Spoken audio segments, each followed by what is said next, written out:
মেধা যাচাই প্রতিযোগিতা 16 এর ফলাফল।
আমি তোমায় ভালোবাসি, আমার সোনার বাংলা, আমি তোমায় ভালোবাসি। প্রিয় শ্রোতা মণ্ডলী, আপনারা আমাদের আহ্বানে সাড়া দিয়ে আমাদের মহামূল্যবান সময় ও শ্রমকে আপনাদের মহামূল্যবান শ্রমকে কুরবান করে মৌলভীবাজার জেলার সম্মানিত পুলিশ সুপার জনাব সিএনএন দেখেছেন, সিএনএন একটা কারণ আমি এই মন্ত্রণালয়ে 2-4-5 বছর থাকলাম, তারপরে আবার কেউ আসবে, আমার আগেও কেউ না কেউ ছিল, তার আগেও কেউ না কেউ ছিল, সবার মধ্যে ভাগ্যে এরম করে পরিচয় হওয়ার সুযোগ হয় না। তো 64 জেলায় যদি আমি কিছু কিছু জায়গায় এরম পরিচিত হতে পারি, কম কিসে, কিছু মানুষের সাথে জানাশোনা তো হলো। আমি অনেকবার ধরে এমপি হয়েছি, 86 সাল থেকে আমি এমপি হয়েছি। ওই জন্য আইজুর রহমান সাহেব আমাদের এমপি, এখন আপনাদের জেলা পরিষদে ছিলাম, তখন আমি এমপি হয়েছি, তখন থেকে আমি এমপি হচ্ছি। তো এমপিগিরি চালাবেন না, আপনি এলাকা দেখবেন না। আমি একটা জেলা পরিচালনার কাজে ছিলাম অনেক দিন, 3 বছর মেম্বার ছিলাম একটা জেলার, দিনাজপুরের, 12 বছর অর্গানাইজিং সেক্রেটারি, 21 বছর সেক্রেটারি, তারপর এই 4 বছর ধরে আছি আমি প্রেসিডেন্ট ওই জেলার। তার মধ্যে আবার এলাকার এমপি, জেলা শহর থেকে প্রায় 40 কিলোমিটার দূরে। এই সমস্ত কাজ করার পর মানুষকে খুশি রাখা নিজের এলাকার, তারপর আবার অন্য এলাকায় খুশি রাখা, এটা খুব অনেক বড় ব্যাপার। এবং মৌলভীবাজার বৃহত্তর সিলেটের কি ব্যাপার লুকিয়ে আছে আমি জানি না, ধরে নিলাম ওই মহামানবদের বা অন্য কারো এরকম কিছু আছে। তো পড়াশোনার দিক দিয়ে আল্লাহ দিবেন না, এটাই তো হয় না। যারা পড়াশোনায় ভালো, আরেকজন কিবরিয়া সাহেব বাংলাদেশে আছে, হয় আরেকজন মুহিত সাহেব, এরকম করে আপনি যে তাকান এগুলো একটা একটা করে, তা দেখেন এই লোকগুলো তো, এই যে আপনারা বলছেন পড়াশোনায় এগিয়ে নাই, পিছিয়ে আছে, তার মধ্য থেকে তারা এখানকার পড়া শেষ করছে, দুনিয়ার আন্তর্জাতিক পড়াও শেষ করছে। আন্দাজে আন্দাজে তো এনাদেরকে কাজে লাগায়নি কেউ। 1000 কোটি টাকা, আবার একই সাথে কর্মচারীদের বেতন বৃদ্ধি হয়েছে। প্রাইমারি মাস্টারকে জিজ্ঞাসা করলাম, আপনি যে বেতন বাড়ছে আপনার কত, দেখতেছে চারিদিকে, মানে কোনো আত্মীয় যদি আবার শোনে যে 30,000 টাকা উনি বেতন পায়, তাহলে আত্মীয় হাওলাত চাবে। ওনারাও বলে না, কিন্তু এখন পুরা বেতনের কথা আত্মীয় স্বজনের কাছে বলে না, কোনো অফিসাররাও বলে না, বলার দরকার কি, খামাখা গরিব আত্মীয় স্বজনরা এসে বলবে যে এতই টাকা যখন পান কিছু আমাদের দেন, এত তো আপনার লাগে না, ডেলি কি 1000 টাকা খরচ করে একটা মানুষ? এই পরিমাণ বাড়ায় দিছে মানে সেবার মানটা যেন আরো ভালো হয়। আপনাদেরকে আরো দিচ্ছে মানে কি, রাষ্ট্রের কষ্ট হলেও আপনাদের দিচ্ছে মানে হলো সেবার পরিমাণ বাড়ান, আরো মনোযোগী হন, আত্মনিবেদিত হন, উজাড় করে দিন, আপনার পারপাসের কাছে আপনি লীন হয়ে যান, বিলীন হন, ত্যাগের মধ্য দিয়ে কোনো কিছু হবে। আমি একটা কথা বলি, আমার শিক্ষকরা যদি ভালোবাসার আশ্রয়ে বা ভালোবাসার দৃষ্টিতে ভালোবাসা নিয়ে যদি না করে কাজটা, তাহলে আমার ছেলে মেয়েরা ভালো করে শিখবে কোত্থেকে? কোন শিক্ষকের বাচ্চাকে তো অক্ষর চেনাবার আগেই তাকে কত কি চেনায় ফেলে, তাই নয়?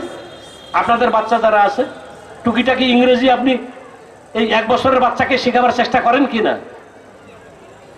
কিন্তু অন্যের বাচ্চাদের ক্ষেত্রে এটা হয় না কেন? কি ওই দরদ নাই?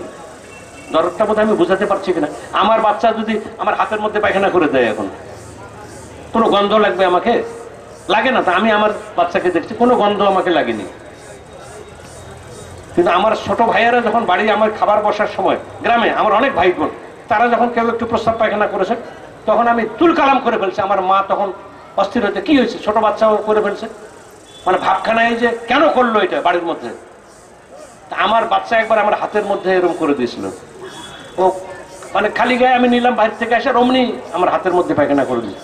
আমার মা একটা বটি নিয়ে দৌড় দিয়ে আসছে আমার কাছে। আমি বুঝি নাই কবে কি বলছি না বলছি, বাবা হাতটা তাড়াতাড়ি কেটে ফেলো, এগুলো কেটে ফেলতে বলতেছে আমার মা। কেন? মানে আমি তো বুঝি নাই। তো বলছে যে না না, তোমার হাতের মধ্যে পায়খানা করছো, তো এই ডান হাত এটা কেমন করে তুমি আর খাবা? তখন আমি বুঝলাম কোন কথা আমার মা ঘুরাই দিচ্ছে আমাকে। কবেই বলেছি আমি, হায় হায়, আমার মা মনে রাখছে, এখনো সে কথা আমার মনে আছে। এই যে আজকে বললাম আপনাদের কাছে, মাঝে মাঝে আমি বলি আমার বাচ্চা আমার কাছে কতই প্রিয়, ওর কোনো কিছুতে আমার গন্ধ লাগে না, এর নাম ভালোবাসা। সেই ভালোবাসা দিয়ে যদি আপনাদের বাচ্চাদেরকে দেখেন, ছেলেদের মেয়েদের শিক্ষার্থীদের দেখেন, তারা পারবে না? এটা হয়।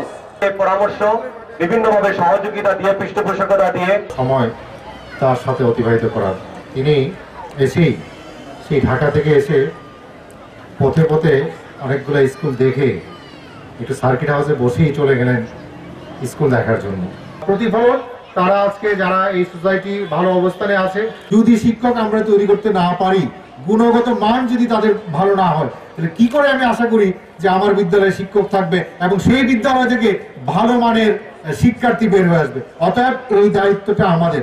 এখন যারা আমরা সবাই মিলে যে যার দায়িত্বে আছি, আমরা পড়াশোনা যদি ঠিক মতো করি, আমাদের দায়িত্ব পালন করি, তাহলে শিক্ষার অভাব পূরণ হবেই।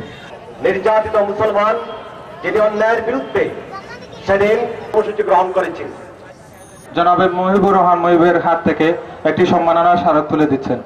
তাদের মধ্যে বিকশিত না হয় সেদিকে খেয়াল রাখতে হবে। এখন যারা জঙ্গিবাদের পৃষ্ঠপোষকতা করে তাদের থেকে দূরে রাখতে হবে, এবং কেউ কেউ জঙ্গিবাদের পৃষ্ঠপোষকতা করে কিনা সেদিকে খেয়াল রাখতে হবে। আমরা জঙ্গিবাদের পৃষ্ঠপোষকতা করা শুধু তাদের কিন্তু অস্ত্র সরবরাহ করা না, তাদের পকেটে কিন্তু বোমা দিয়ে দেওয়া নয়, অন্যান্য ভাবেও হতে পারে। আমাদের জঙ্গিবাদের প্রথম পাঠটা হয় কিন্তু সাম্প্রদায়িক শিক্ষার মধ্য দিয়ে। আমরা যদি তাদের মধ্যে আসলে সাম্প্রদায়িকতার মধ্য দিয়ে এবছর আমরা গতদল 100 নম্বরের লিখিত পরীক্ষা আমরা সম্মুখে উপস্থিত বাবুল সাহেব, সাইদুর রহমান বাবুল এবং আমাদের সেক্রেটারি জনাব এসএম মেদানি, আরও বিশেষ করে বাচ্চারা যাদের সাথে গার্জিয়ানরাও আসছেন, অনেক আগে থেকে তারা অপেক্ষা করছেন কখন প্রধান অতিথি আসবেন। ইনশাল্লাহ তাদের আশা পূর্ণ হয়েছে। আমি মৌলভীবাজারের একজন সামান্য লেখক, আমি চিন্তা করি যে সিলেট থেকে আরও লেখালেখির পর্যায়ে মানুষজন আসবে। আমি এই অনেক সময় পার্কে বেড়াতে যাই, রমনা পার্কে, অনেক নিবৃত্ত ছাড়ি যিনি একা একা বেড়ান, একা একা ভ্রমণ করেন রমনা পার্কে, এই প্রধান অতিথি মহোদয়, উনি কোনো পুলিশ গার্ড থাকে না, উনি অত্যন্ত সাধারণ পিপুলের সাথে যা সম্পর্ক আমি দেখি, যা উনি এখানে আসার আমার অন্তরের অন্তঃস্থল থেকে ওনাকে শুভেচ্ছা জানাই। আর আমরা দিনাজপুরের মানুষ, উনি আসছেন। আমরা এই যে শেখ বুরহানুদ্দিনের দাওয়াতে শাহজালাল সাহেব এসেছিলেন, যেহেতু ওনার ছেলেকে কতল করা হয়েছিল, সেই প্রসঙ্গে আমরা যাবো না। আমরা বলবো সিলেট একটা মৌলভীবাজার এমন এক জায়গা, এই যে 150 পল্লীস্থান, এই পল্লীর জন্মস্থান, এই পল্লীতে বাস করে বা হিন্দু মুসলিম বৌদ্ধ খ্রিস্টান। আমি আশা করি এই বাচ্চারা আজকে যারা মেধা পরীক্ষায় প্রথম, দ্বিতীয়, তৃতীয় এবং 2000 জন থেকে যে 100 জন কভার করে আনা হয়েছে, এরা ভবিষ্যতে মেজর জেনারেল হবে বা বিশ্ববিদ্যালয়ে অবসর হবে বা শেষ পরীক্ষায় তারা দেশের সচিব হবে বা আরও বিভিন্ন কর্মক্ষেত্রে তারা লন্ডন কন্যা হয়ে বা সিলেটে যারা শিক্ষিত না হইলে সমানে না হইলে তো জমে না। এবং যারা পরিবারে গঠন করতে মায়ের ভূমিকা আছে, এখানে শিক্ষিত মা দেও নেপোলিয়ান বলেছিল আমরা তোমাকে একটা জাতি দিব, কিন্তু আমার দুঃখ লাগে মৌলভীবাজারবাসীর জন্য এখন সাইদুর রহমান সাহেব ছিলেন একটা বাইপাস এটা চেঞ্জ করে দিচ্ছেন, কিন্তু এই ইলিয়াস সাহেবের কথা মনে হয় যে সেই প্রধান তখন সাংসদ মৌলভীবাজারের যে যিনি স্বাধীনতা যুদ্ধে আমাদেরকে এগিয়ে নিয়েছিলেন। আর মহসিন আলী ভাইয়ের কথা কি বলবো, আমার ইচ্ছা ছিল এখানে একটা সাংস্কৃতিক অনুষ্ঠান করা। মহসিন ভাই থাকলে ঠিকই হইতো, কিন্তু আল্লাহ ওনাকে নিয়ে গেছেন, আমরা ওনার জন্য দোয়া করবো। এই মৌলভীবাজারে শেরপুর থেকে স্বাধীনতা যুদ্ধ শুরু হয়েছিল এবং এই দলাই সীমান্তে প্রচুর যুদ্ধ দেখতাম। আমরা সামনে দিয়ে অগ্রসর হচ্ছিলাম, যখন সার্কেটেও সামনে পাঞ্জাবিরা, আমি তখন ক্লাসে 8-এ পড়ি, আমাকে পাথর বয়েছিল এবং সিমেন্টের বস্তা দেওয়া, তারা কাটবাদ, কিন্তু তারাই আজকে অনেক সমস্যা আছে। আমরা যাতে ভারত ছেড়েও এগিয়ে যাব, এই মাস হলো বঙ্গবন্ধুর 70 মাস জন্মদিন। আজকে আমরা আশা করব যে মৌলভীবাজারবাসী একটু লেখতে পড়ে এবং শিক্ষিত হোক। এই মৌলভীবাজারের প্রথম মেয়ে ছিল জিনানা, ঢাকা বিশ্ববিদ্যালয়ে। আমরা অনেকে জানি না মৌলভীবাজারের সৈয়দ মুস্তফা আলী সাহেবের মাও রবীন্দ্রনাথকে এই সিলেটে এনে প্রথম সিলেক্টর সম্মেলন করেছিল। আজকে অনেক কথা বলতে হয়, আমাদের মৌলভীবাজারবাসীর জন্য কেউ চিন্তা করে না। এই অনুষ্ঠান করতে গিয়া ঢাকাস্থ জালালাবাদ অ্যাসোসিয়েশন আছে, তাদের কাছে কোটি কোটি টাকা, কিন্তু তারা এখানে টাকা দিবে কি? মৌলভীবাজার সমিতি আছে, কিন্তু এখানে লন্ডনী বাড়িঘর আছে, কিন্তু বাড়িঘরে কেউ বাড়িঘর বানিয়ে জাহাজির পাবে তারা 3.5 লাখ, কিন্তু 3.5 লাখ বাতিল করে যেতে হবে। অনেক এগুলো রাজনৈতিক ব্যাপার, কিন্তু আমরা আসলে চিন্তা করি দেশের মানুষের কেমন কল্যাণ হবে। মৌলভীবাজারবাসী সত্যিকার এই যে এখানে ধর্মীয়ভাবে একটা সম্প্রীতি আছে। শ্রীমঙ্গল মৌলভীবাজার, এখানে শ্রীমঙ্গলের শ্রী আছে। আমাদের শ্রীমঙ্গলে একটা জ্ঞান সুলতান হয়েছে, উনিও বানিয়েছে কুতুব বাগিরা, কিন্তু আমাদের বাচ্চারা বোধ সবাই এখনো দেখে নাই। কিন্তু তাদেরকে একদিন যেমন জাতীয় জাদুঘর দেখে দেওয়ার সুযোগ করে দেওয়া হয়, আজকেও মেসেজ আসছে, কিন্তু আমাদের বাচ্চারা মনে হয় আজ পর্যন্ত কাউকে ওখানে প্রশাসনের উদ্যোগ নিলে, জেলা প্রশাসক সাহেব, তাহলে আমাদের বাচ্চারা গিয়ে জ্ঞান সুলতান দেখতে পারে। আর একটা সাইফুর রহমানের ছেলে নিয়ে গেছে ওইটা হোটেল বানায়, আমার মনে হয় বাচ্চাদের নেওয়া উচিত নাসির রহমান, তাহলে মানুষের দোয়া পাবে। কিন্তু এখানে মানুষ চিরদিন বাঁচবে না। আমরা কি করে যাচ্ছি, ভবিষ্যৎ প্রজন্ম কি শিখবে? আমাদের জাপান থেকে আমার পরিবার আসছেন, জাপানে নাকি বাচ্চারা 2-3 মাইল জায়গায় চলে যায় একা একা হেঁটে। এবং আমাদের জন্য আমরা সবাই চিন্তা করতে হবে, মৌলভীবাজারবাসীর জন্য চিন্তা করতে হবে। আমাদের শ্রীমঙ্গলে টিকিট কাউন্টারে গেলে মৌলভীবাজারবাসীর জন্য টিকিট নাই, এটা কি ধরনের অত্যাচার? আমাদের ট্রেনগুলোতে আরো মৌলভীবাজারের জন্য, যেমন হবিগঞ্জের জন্য শাস্তাগঞ্জে আলাদা বুকিং দিয়ে রাখছে, তাদের কোটা আছে, আমাদের কোনো কোটা নাই। আসলে আমরা বন নাই, ছেলেরা কোথায় যাবে? পার্ক নাই। গার্লস স্কুলের সম্মুখে দিয়ে কাছে গেলে একটা নদীর পাশে দিয়ে একটা কোনো ময়লা পড়ে, আশ্চর্য। আমি গার্লস স্কুলের অনুষ্ঠানে বলছিলাম, এখানে একটা ব্রিজ করে দেওয়া হয়েছে নদীর ওই পার থেকে এই পারে আসার জন্য, বা বেরির উপর দিয়া দরগার কাছ থেকে একটা বেরি।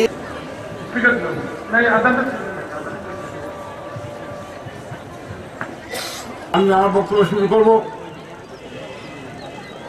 সংগ্রামী ভাই বোনেরা, আমার বক্তব্য শুনতে আমি এই কথাই স্মরণ করবো, যে আজকে মার্চ মাস বাঙালি জাতির একটা গৌরবের মাস।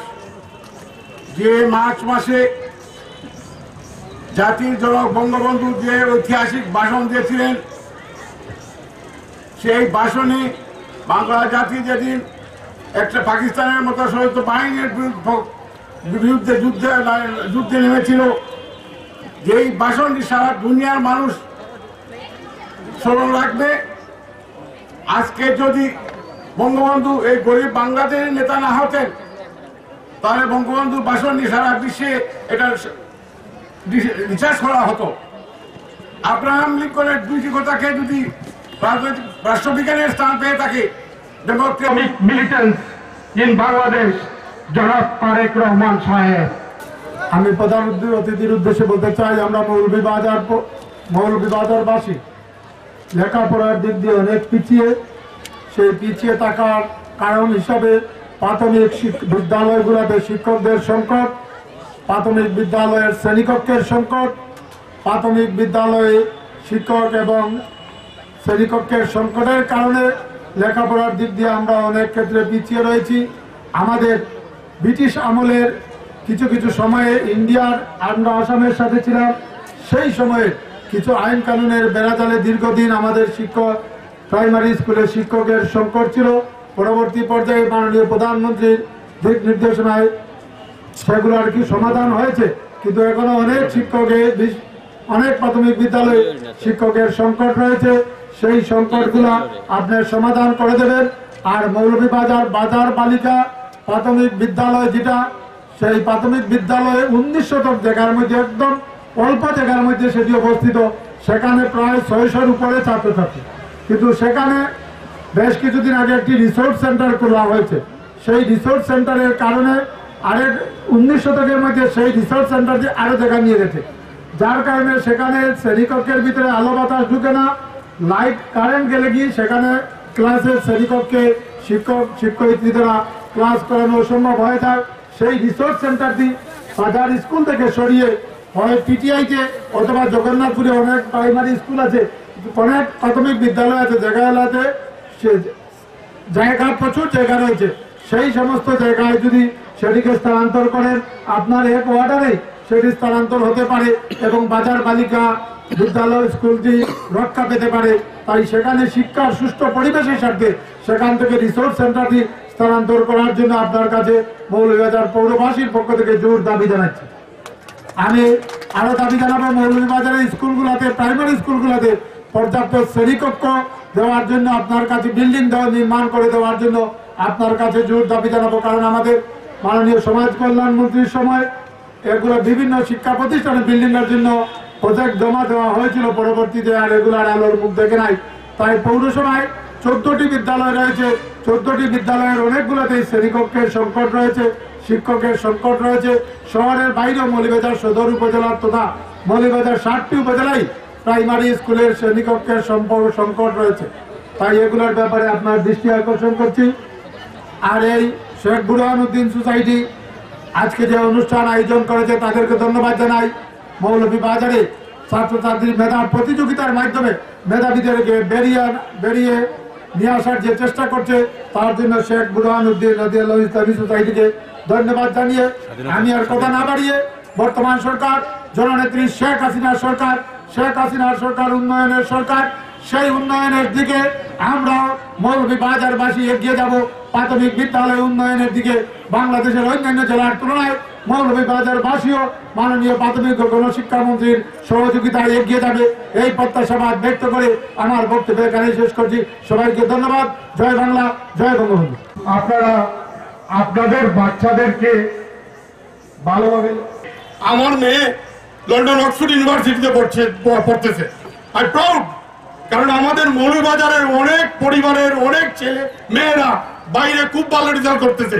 আপনারা জানেন আমাদের মাননীয় প্রধানমন্ত্রীর বাতিজি টিউলিপ সিদ্দিকী সহ আরো 3 জন, এই 2 জন মৌলভী সিলেটের সন্তান, লন্ডন ব্রিটিশ পার্লামেন্টের এমপি, অনেকেই মৌলভীবাজার বলেন, সিলেট বলেন, গ্রেটার সিলেটের অনেকেই বাইরে নেতৃত্ব দিচ্ছে এবং আগামীতে দিবে। সো আমরা কিন্তু পিছনে নয়, আমরা আরো এগিয়ে যেতে চাই, সেই আমরা প্রতিষ্ঠা করেছি। আমাদের লক্ষ্য এবং উদ্দেশ্য হচ্ছে মানুষ। সম্মানিত বিশেষ অতিথি জেলা আওয়ামী লীগের সম্মানিত সিনিয়র সহসভাপতি জনাব মোহাম্মদ। প্রথম পুরস্কার 1টি করে 8 জন, দ্বিতীয় পুরস্কার 8 জন, দ্বিতীয় পুরস্কার। ধন্যবাদ সবাইকে। নামে একটি সংগঠন আছে যারা মাদকের বিরুদ্ধে কাজ করে যাচ্ছে। তো আগামী বৃহস্পতিবার চৌমুনাস্থ একটি পথসভার আয়োজন করেছে। আপনারা সবাই এখানে থেকে মাদকের বিরুদ্ধে সোচ্চার হন। এই আপনাদের বয়স।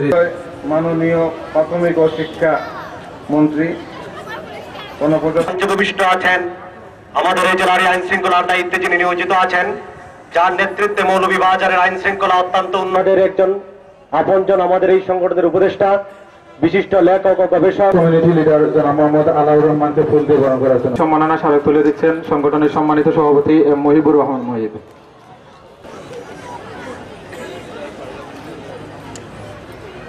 আমরা সবাই হাততালির মাধ্যমে তাদেরকে অভিনন্দন জানাবো।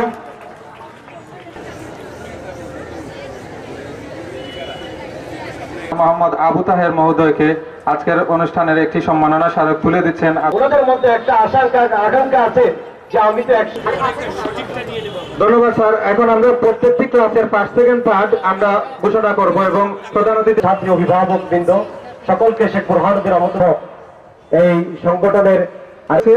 মৌলভীবাজার সরকারি উচ্চ বিদ্যালয়ের ছাত্র মেহবুব।